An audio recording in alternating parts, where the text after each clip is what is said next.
وبرکاتہ۔ الصلاۃ والسلام علیک یا رسول اللہ،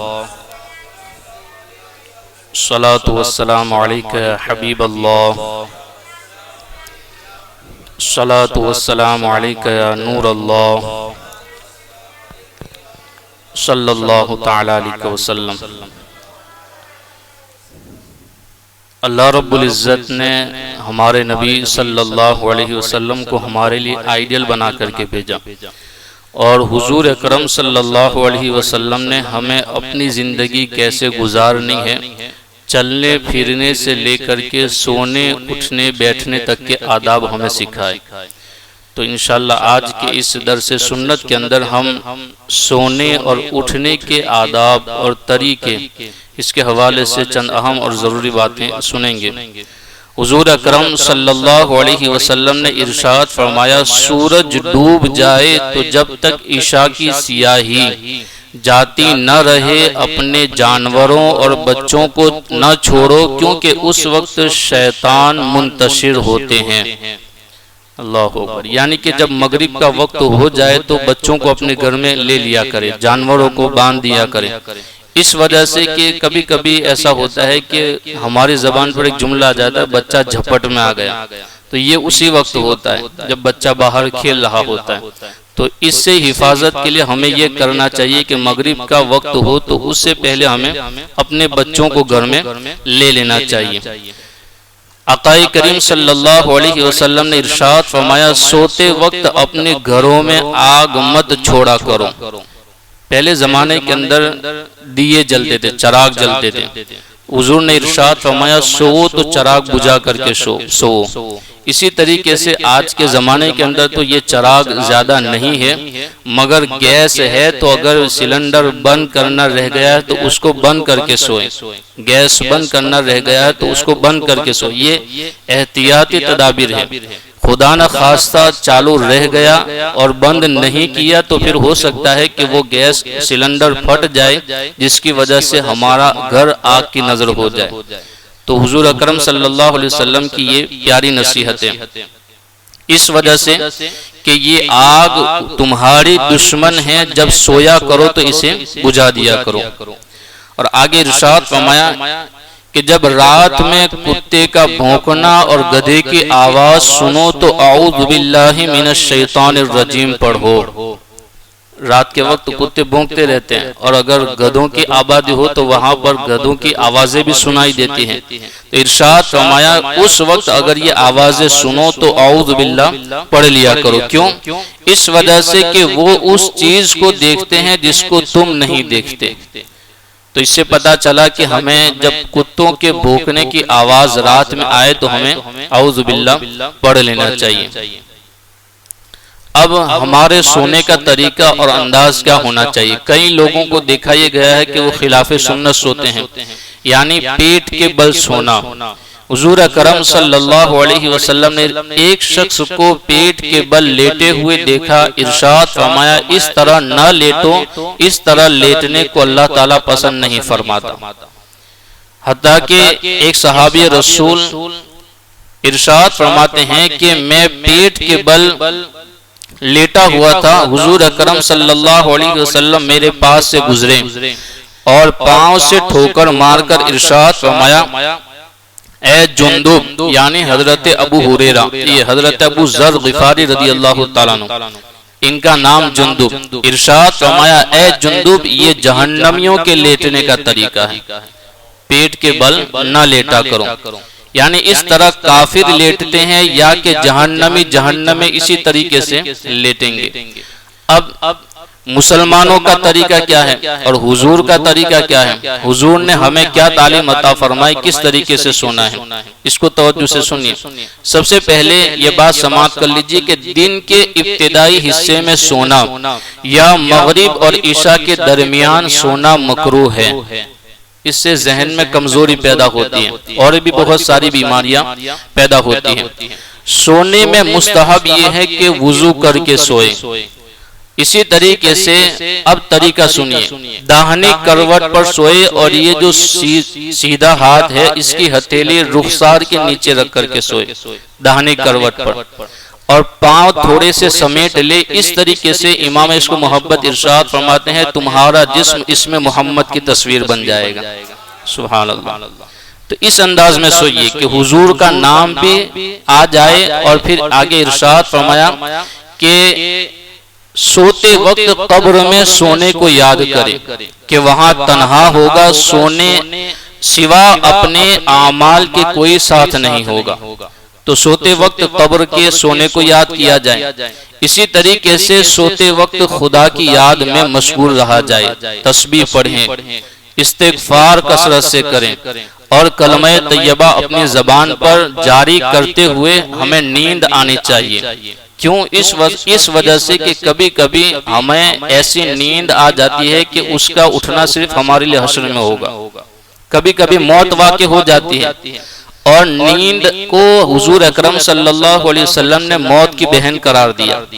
تو اس وجہ سے سونے کے وقت بھی موت کو یاد رکھنا چاہیے، خدا کی یاد میں اپنی زندگی یا اپنے سونے کو گزارنا چاہیے۔ اس سے پہلے کے لمحات جو خدا کی یاد میں انشاءاللہ گزریں گے تو ضرور رب تبارک و تعالی ہمیں بہترین سکون عطا فرمائے گا۔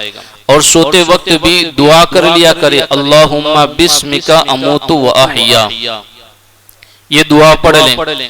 اور ایک اور انداز میں آپ کو سمجھاؤں کہ سونے سے پہلے پانچوں وقت کی نمازوں کی بھی نیت کریں، اور فجر سے پہلے تہجد میں اٹھنے کی بھی نیت رکھیں۔ یہ انشاءاللہ کریں گے آپ حضرات۔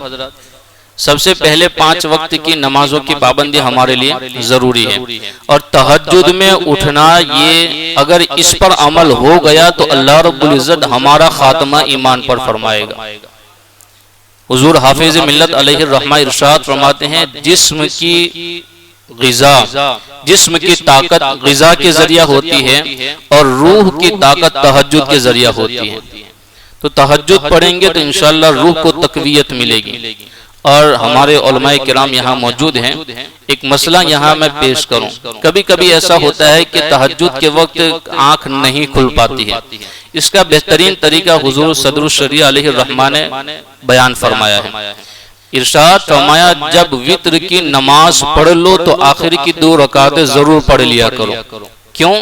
اس وجہ سے کہ آخر کی 2 رکعتیں پڑھ لیں گے اور نیت بھی رکھیں گے تہجد میں اٹھیں گے ہم، اگر نہیں اٹھ پائے تو اللہ تبارک و تعالی انہی 2 رکعتوں کو تہجد کے قائم مقام فرما دے گا۔ تو یہ انداز اپنائیے، انشاءاللہ اس انداز پر عمل کریں گے تو تہجد پڑھنے کا بھی ثواب ملے گا، لیکن نیت پکی رکھیں کہ انشاءاللہ ہم تہجد میں اٹھیں گے۔ اب اس کے بعد اٹھیں تو ہمارا انداز صبح اٹھنے کا کیسا ہونا چاہیے؟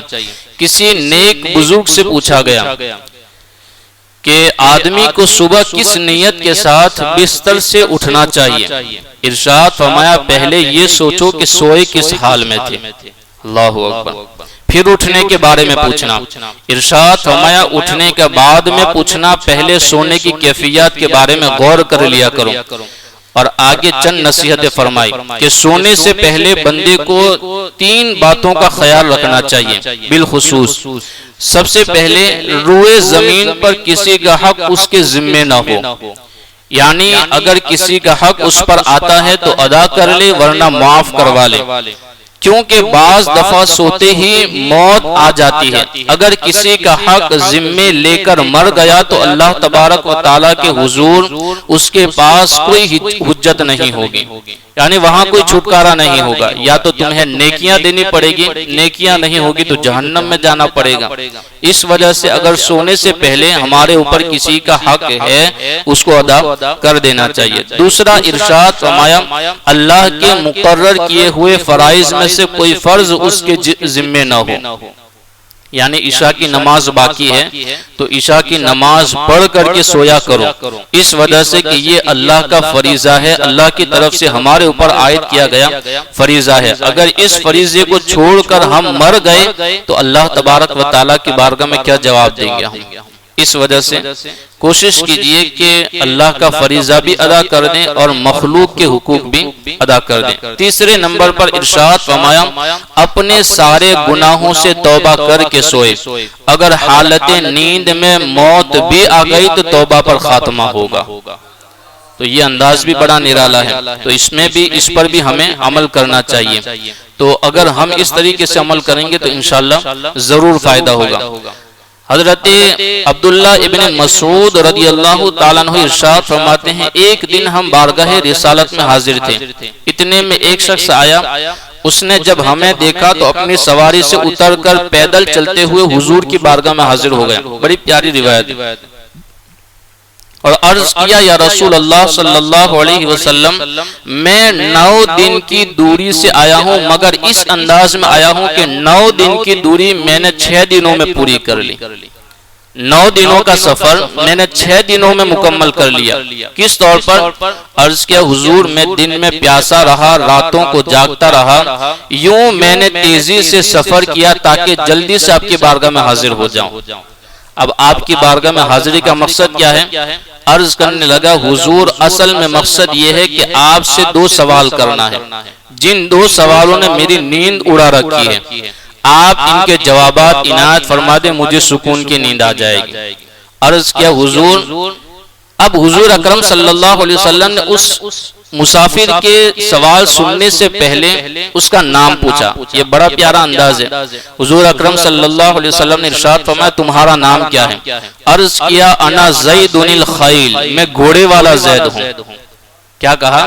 میں گھوڑے والا زید ہوں۔ اب حضور کو اللہ رب العزت نے کتنی پیاری زبان عنایت فرمائی تھی، کتنی میٹھی زبان عنایت فرمائی تھی۔ ارشاد فرمایا بل انت زید الخیر، تم گھوڑے والے زید نہیں بلکہ بھلائی والے زید ہو۔ سبحان اللہ۔ ارشاد فرمایا تم بھلائی والے زید ہو۔ اب پوچھو کیا پوچھنا چاہتے ہو؟ عرض کیا حضور وہ بندہ جو اللہ تعالیٰ کو پسند ہے اس کی نشانی کیا ہے، اور دوسرا وہ بندہ جو اللہ کو پسند نہیں اس کی نشانی کیا ہے؟ کتنے انوکھے سوال ہیں۔ جب اتنے انوکھے سوال ہے تو حضور نے جواب بھی انوکھے دیے۔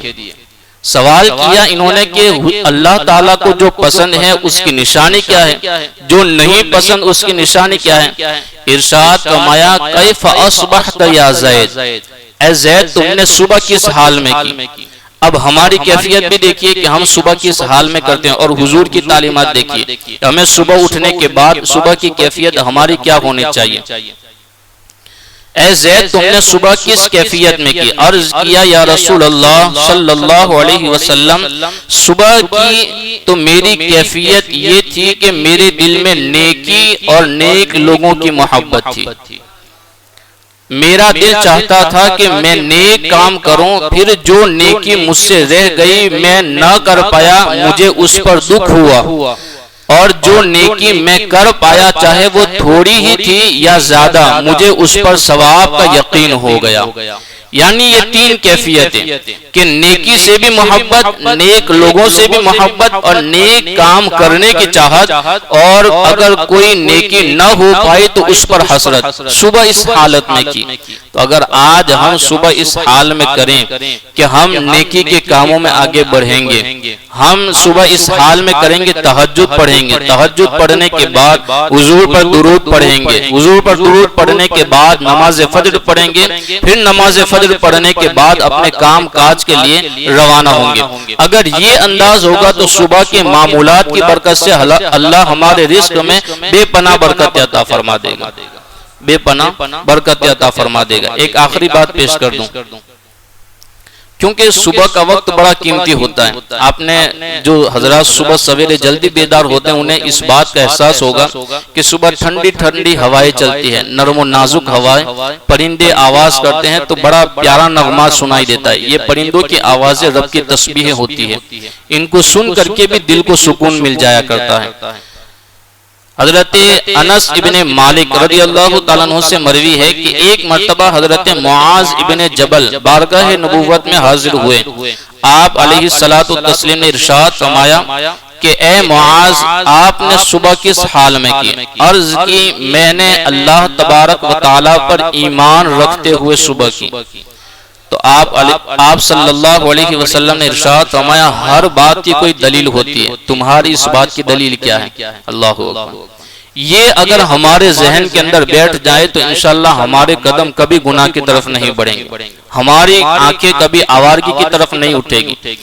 عرض کیا یا رسول اللہ صلی اللہ علیہ وسلم جب بھی صبح کی تو یہ گمان کیا کہ شام نہیں دیکھوں گا، اللہ اکبر، اور جب بھی شام کی تو یہ خیال کیا کہ صبح نہیں دیکھوں گا، اور جو بھی قدم اٹھایا یہ سوچ کر اٹھایا کہ اس کے بعد دوسرا قدم نہیں اٹھا سکوں گا، اور پھر اس کے بعد گویا میں قیامت کا منظر یہ دیکھ رہا ہوں کہ ہر امتی گھٹنوں کے بل گرا ہوا ہے جسے اس کے نامہ اعمال کی طرف بلایا جا رہا ہے، اور ان کے نبی بھی ان کی طرف موجود ہیں، اور وہ بت بھی ہیں جنہیں وہ اللہ کو چھوڑ کر پوجا کرتے تھے۔